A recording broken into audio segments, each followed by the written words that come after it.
amigues de Martes de Artes Visuales, muchas gracias por acompañarnos de nuevo. Estamos ahora transmitiendo vía remota desde la Galería Metropolitana y desde Bogotá, Colombia, donde se encuentra nuestro invitado de esta tarde, Yuri Forero, artista de performance originario de Colombia, pero con una trayectoria ligada también a México, y que en 2011 llevó a cabo la acción Duelo Eterno, de la que vamos a platicar hoy.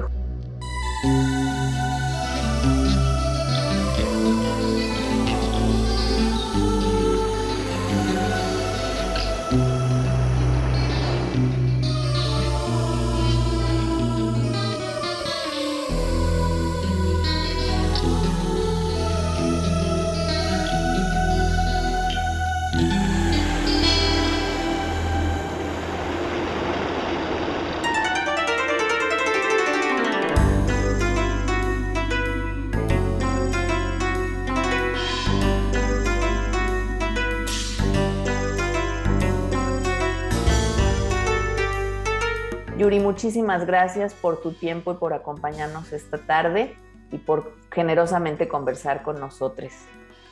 Hola, buenas, muchas gracias a ustedes, muy honrado para mí.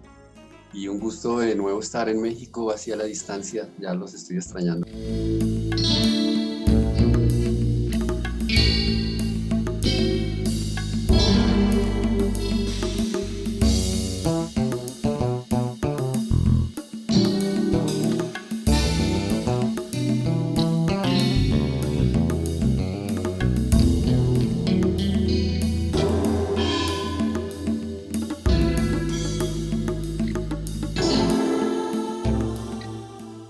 ¿Cómo fue que planteaste hacer esta acción? Obviamente en toda obra performática hay una estructura, hay un sentido de relación con los cuerpos que participan en ese espacio, hay una secuencia de eventos que obviamente le dan un significado específico a la acción y que van construyendo, digamos,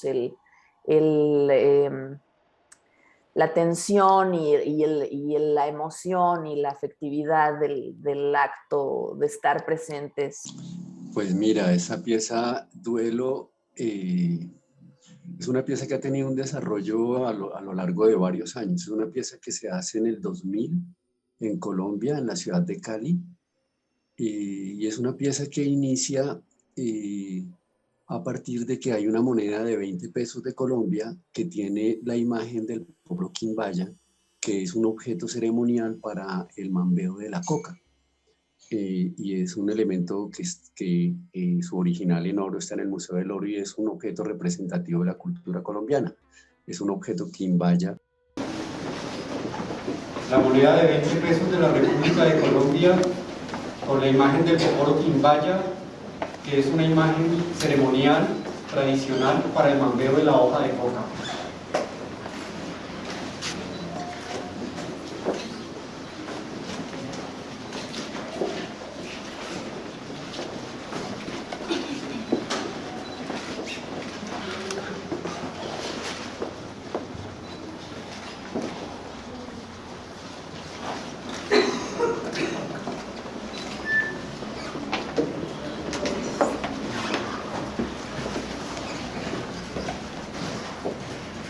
Cuando se hizo la pieza yo estaba viviendo en Cali. Cali es una de las ciudades en donde fue uno de los carteles grandes de Colombia, por una parte. Y el otro cartel era Medellín y el otro cartel era Bogotá. Pero lo cierto es que sí hay unas macroorganizaciones del narcotráfico, pero lo cierto es que hay una gran cantidad de familias y de personas que no lo hacen para esas multinacionales, sino que lo hacen a título propio. Entonces llevan su kilito, sus 2 kilitos. Entonces no es cierto que son solo como grandes corporativos, que sí lo son, que hoy en día están filtrados por las fuerzas militares de los países y por los gobiernos y los estamentos políticos de los países, no solo de México, de Colombia y de Estados Unidos, sino en general.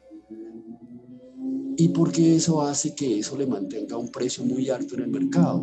Y llegando a México en el 2010, Ileana Diegues hace un proyecto que se llama Desmontar la representación. Entonces Ileana me invita a mí porque ella es una investigadora sobre el duelo.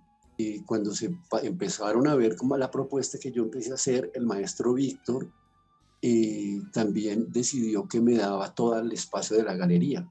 Entonces también ahí hubo como unas modificaciones muy interesantes respecto al espacio, porque lo que yo estaba proponiendo era hacer como una mirada de contexto acerca del problema de, digamos, como el continuo estado de muerte y de duelo que hay en la cultura colombiana en específico, en ese momento sus relaciones con la mexicanidad, con el momento histórico que estaba viviendo México. Había pasado como todo el proyecto de Calderón, estaba como toda la idea de que aparentemente descubrieron que el narcotráfico tenía que ver con la historia mexicana, una serie como de, digamos, como de escenarios públicos y políticos que se plantean, que hacen una mirada muy de soslayo a una cuestión de tradición, como es la presencia de ciertos elementos psicotrópicos naturales que hacen parte, digamos, como de la estructura de la psiquis y del espíritu y de la cultura.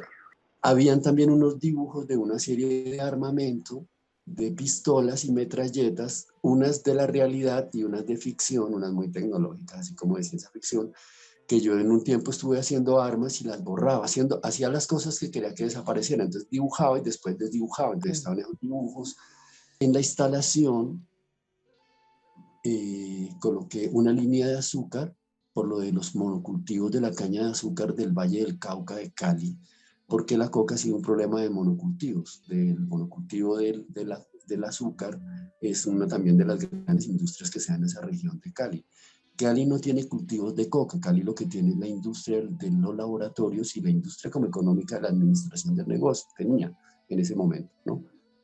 Y el azúcar es un polvo blanco y la coca es un polvo blanco.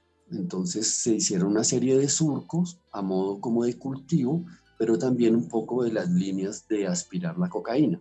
Entonces lo que sucede es que en esas situaciones de pobreza, de desplazamiento, de desarraigo, aparece un elemento muy fuerte económico que es el narcotráfico.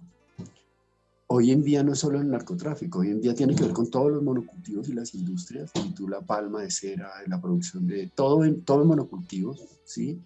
Y tiene que ver también con la minería, y tiene que ver con la extracción de los minerales, no solo para el oro y la plata y los petróleos, sino también la fabricación de celulares, para la fabricación de todo, ¿sí? Entonces, hay un problema estructural de la cabeza del ser humano que va derruyendo todo, o sea, no solamente su entorno, sino también sus concepciones espirituales, psicológicas, sociales, históricas. Había habido en Colombia un desplazamiento entre esas líneas, era una de cal, porque la cal es un elemento que se utiliza para el mambeo de la coca. El indígena o el campesino lo que hace es que coge la hoja de coca y le mete cal, y en la boca es que hace el procesamiento químico y tiene, digamos, como otras connotaciones culturales. Uno es, digamos, como la resistencia en el trabajo físico, y otro es que los hombres lo utilizan para ponerse a conversar. Entonces, en sitios donde no hay educación formal de colegios y escuelas, sino que la educación es a través de la palabra y de la transmisión oral. Entonces, la coca no es una droga, sino la coca es una sintonía con cierto conocimiento ancestral y inmediato de lo cotidiano, y entonces hablan de cómo hacer el puente para pasar el río, pero también de cómo las estrellas tienen una significación, digamos, en su cosmovisión.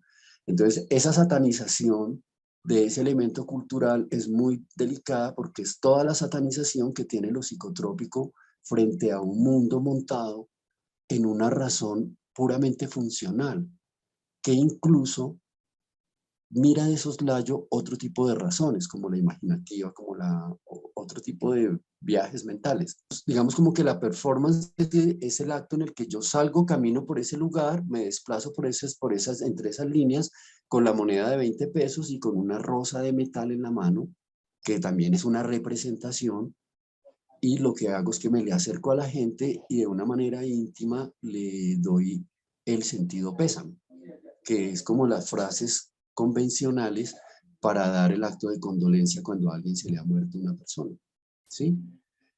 Ese acto tiene unas implicaciones que a mí me son interesantes. Es un acto que, que es un signo preciso, es el acto de dar la condolencia, pero depende de la performatividad que hay en él.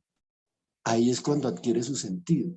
Pero a mí lo que me interesa es que el mismo acto cambia de sentido de acuerdo a la intención de la performatividad. Eso es lo que a mí me parece importante. Digamos como que ahí es donde, digamos, la performatividad cultural, social, el modo de comportarnos culturalmente, es distinto a la performance. Y el trabajo de la performance, creo yo, en mi caso muy humildemente, que sí hay que hacerle un giro a la performatividad para llevarla al campo de la performance, que no basta con que sea performatividad, sino que hay que procesar culturalmente ese enunciado, ese signo, esas implicaciones que tiene ese signo para colocarlo dentro del discurso que, quieras o no, tiene que ver con la estética, con la historia del arte, tiene que ver con el comportamiento cultural y con lo que ven las ciencias humanas y sociales, ¿sí? El pueblo quimbaya desaparece llegando los españoles. América Latina es un pueblo de arrasamiento sobre arrasamiento sobre arrasamiento sobre arrasamiento sobre arrasamiento sobre arrasamiento sobre arrasamiento sobre arrasamiento hasta el infinito. Yo pienso que uno al final no hace obra, sino lo que uno tiene es como un modo de obrar en la vida, ¿sí? Y entonces en ese sentido, digamos, ahí hay una cosa que tiene que ver directamente con la presencia de la performance, no tanto con la representación, pero a mí sí me interesa mucho el trabajo y digamos como paradigma que hay alrededor de la representación, como ese momento de la historia en el que en algún momento se puso como si fuera malo, como que la representación, uff, y la presentación, wow, ¿no? Porque, ay, porque esto es la realidad, ¿no? Pero es muy interesante cómo, digamos, en la performance mismo existe y coexiste la representación y la presencia. Solo el que se presenta es el que está en la presencia. Y el resto está en la interpretación porque está de espectador, está leyendo. Entonces está, de hecho, la imagen que tú estás presenciando o encarnando es una representación, o es un arquetipo, o es un estereotipo, o es X, que tú sabes que comunicacionalmente entra en un diálogo con la razón que tiene el otro. Y la performance implica hacerse una pregunta frente a la misma historia del arte y frente a la misma noción del objeto de arte, y a la misma noción de... Es una pregunta, ¿dónde está el aura del arte? ¿Y en dónde está el entendimiento del arte? Si está en la cosa hecha o quien la construye. Entonces a mí me parece que así se hayan dislocado mucho los límites y esté muy, digamos, contaminado con la performatividad o con otro tipo de cosas, con lo tecnológico. Cada disciplina tiene una potencia muy interesante y me parece más interesante cuando se pone a dialogar. Yuri, muchísimas gracias por tus palabras, por tu generosidad, por todas estas ideas que realmente agitan muchísimo mi cabeza y yo creo que nos van a dejar reflexionando mucho para las siguientes sesiones y ojalá pronto podamos verte acá en la Ciudad de México nuevamente. Claro, me gustaría. Y muchísimas gracias y nos vemos el próximo martes de Artes Visuales. No se lo pierdan y sigan sintonizados.